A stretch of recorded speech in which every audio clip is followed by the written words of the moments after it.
దాదాపు ఇక్కడ 100 మంది కూడుకున్నారు. హల్లెలూయా.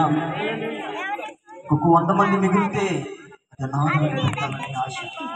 ఇటువంటి సభలు దీవెనకరంగా మారితే ప్రతి నెల 7వ తారీఖున మనకి ఇక్కడ సభ జరగాలని నా శక్తి కాదు.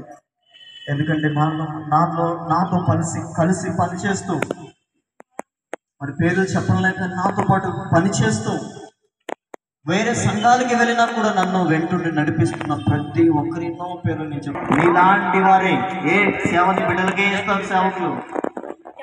సేవకుడు పిల్లలే ఎవరు సేవకుడే చేయాలి అని అంటారు.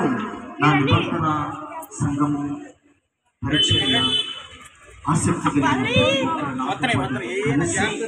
సేవకులు చేయాలని ఎంత గొప్ప పరిచయం మీరు ప్రయత్నించి ఇంతవరకు మీరు నమ్మకంగా వస్తున్నారు. దేవుడు నమ్మదగిన దేవుడు పాదాలు పట్టుకున్న ఎంతో మంది తల్లిదండ్రులు ఎదిరించి భయంకరమైన స్థితిలో ఉండిపోయారు. తినడానికి కూడా